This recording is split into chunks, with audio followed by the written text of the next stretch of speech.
आप YouTube channel देख रहे हैं। मैं इमरान खान हूँ। नाजरीन, खैबर पख्तूनख्वा की सूरत हाल जो है वो बहुत ख़राब हो गई है और बारिशों की वजह से, सैलाब की वजह से बड़े पैमाने पर तबाही हुई है।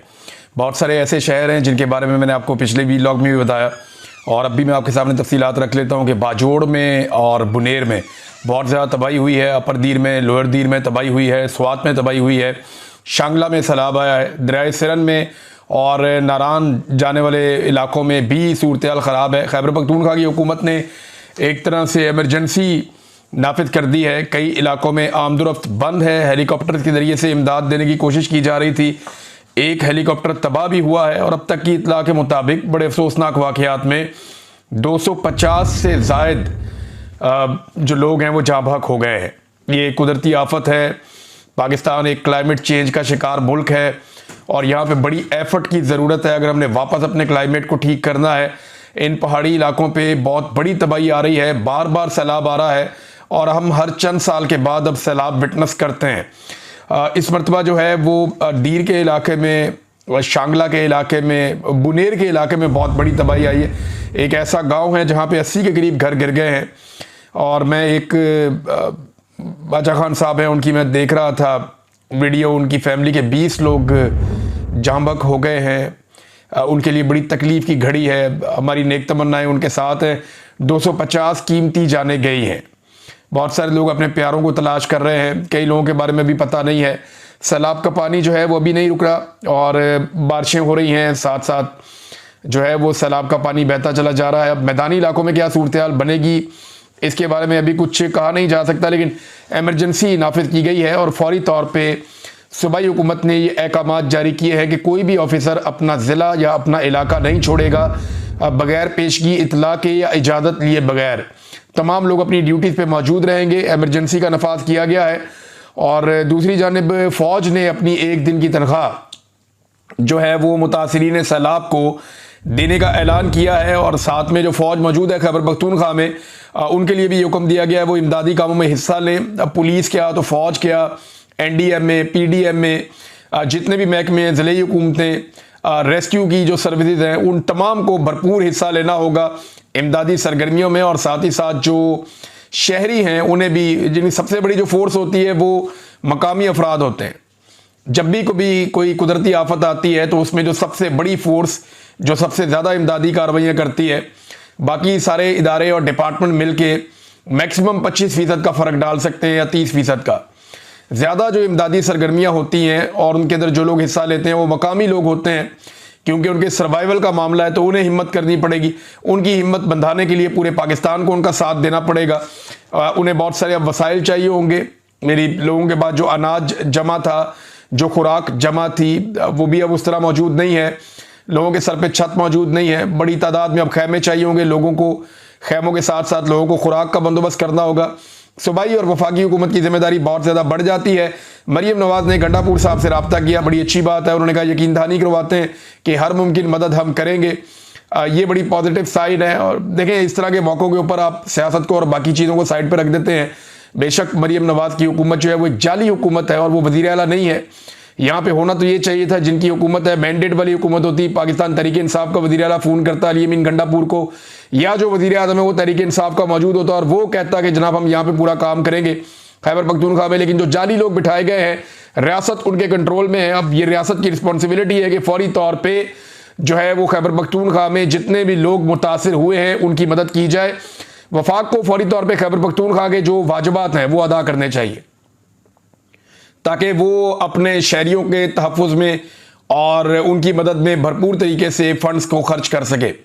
ना सिर्फ खैबर पख्तूनख्वा की गवर्नमेंट को अपने फ़ंड खर्च करने चाहिए, बल्कि वफाक को वो फ़ंड्स जो खैबर पख्तूनख्वा को देने हैं और वाजिबुल अदा है वो फ़ंड्स फौरी तौर पे अदा करने चाहिए ताकि भरपूर इमदादी कामों में ये पैसा काम आ सके।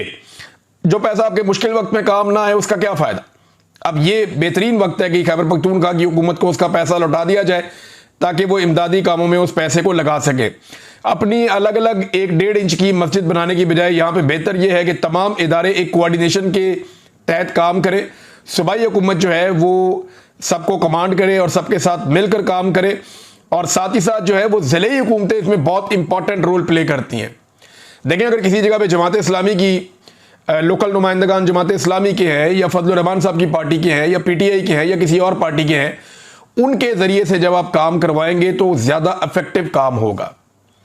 इस वक्त अपनी अपनी सियासत भूल जाएं, एस्टेब्लिशमेंट अपनी सियासत भूल जाए, सियासी जमातें अपनी सियासत भूल जाएं और सबको मिलकर इस वक्त सैलाब मुतासरीन की मदद करनी है।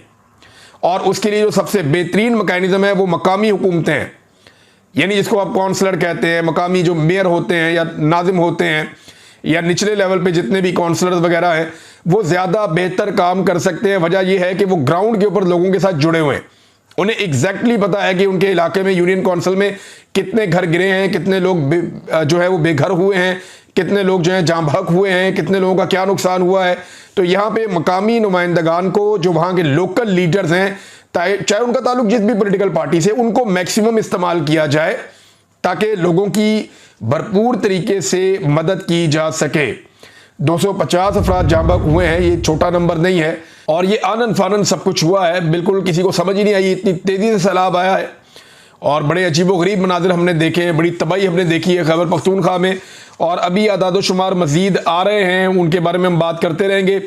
सैलाब मुतासरीन के लिए सबसे ज़्यादा मदद पाकिस्तानी खुद कर सकते हैं, पाकिस्तानियों को बढ़ चढ़ के इसमें हिस्सा लेना चाहिए और इसके लिए हम रिकमेंड भी करेंगे कि कौन लोग बेहतरीन काम कर रहे हैं और उम्मीद है आने वाले दिनों में हम लोग भी काम शुरू करेंगे। मेरे पास पाकिस्तान में पूरी एक बहुत बड़ी टीम थी, मैं उनसे गुजारिश करूंगा वो एक्टिव हो जाएं सब लोग और भरपूर तरीके से मदद करें। जो मेरे से बन पड़ेगा मैं हाजिर हूँ हर तरह की खिदमत के लिए और जो बाकी लोग मौजूद हैं वो अपने हम वतनों की मदद के लिए आगे बढ़ें। नादरीन, ये सैलाब की सूरत हाल है, इस पर आपको अपडेट भी करते रहेंगे, चीज़ें आपको बताते रहेंगे। बैनुल-अक़वामी सतह पे एक बहुत बड़ी खबर है ट्रंप की पुतिन से मुलाकात, ये आलमी मंजरनामे में इस वक्त की सबसे बड़ी खबर है। दो सुपर पावरें जो बहुत बड़े दो ताकतें हैं दुनिया की, उनके सरबराह आपस में मिले हैं। कैसे मिले ये मैं आपको वीलॉग में आगे चल कर बताता हूँ, लेकिन पाकिस्तान के अंदर एक नया बयानिया लॉन्च हो रहा है। मुझे कुछ बड़े जिम्मेदार लोगों ने ये बताया कि अब हमें बुलवाया जाता है और बुलाकर हमें एस्टेब्लिशमेंट की जानिब से ये कहा जाता है कि कायद-ए-आज़म मोहम्मद अली जिन्ना ने या माजी में जो पाकिस्तान के लीडरान थे उन्होंने जो मौक़िफ़ रखा आलमी इशूज़ के ऊपर, ख़ास तौर पे वो कश्मीर की और फ़लस्तीन की और दीगर कुछ और इशूज़ हैं उन पर बात करते हैं और इशारों में बात करते हैं, बाज़ लोगों के साथ खुलकर बात करते हैं कि 70 साल की पॉलिसी इस वक्त नहीं चल सकती। 70 से 80 साल पुराने नज़रियात और जो पॉलिसीज़ हैं वो उस दौर के मुताबिक ठीक थे, अब दौर बदल चुका है। वो कहते ये हैं कि जनाब जदीद दौर आ गया है, सूरत हाल तब्दील हो गई है, लिहाजा अब एक नई पॉलिसी के साथ पाकिस्तान को चलाना पड़ेगा और इसके लिए ग्राउंड बनानी शुरू की जा रही है। जो इंटेलेक्चुअल्स हैं उन्हें बुलाया जा रहा है, जो मुख्तलिफ तज्ज़ियाकार हैं, कॉलम निगार हैं, इस किस्म के लोग हैं, उनको बुलाकर ब्रीफिंग दी जा रही है कि जदीद दौर है, हमें माजी के चंद उसूलों को बदलना पड़ेगा। वो उसूल जो बानियाने पाकिस्तान के साथ जाकर मिलते हैं, जिन लोगों ने पाकिस्तान बनाया, ख़ासतौर पे कायद-ए-आज़म मोहम्मद अली जिन्ना, उनके उसूलों को भी छोड़ना पड़ेगा।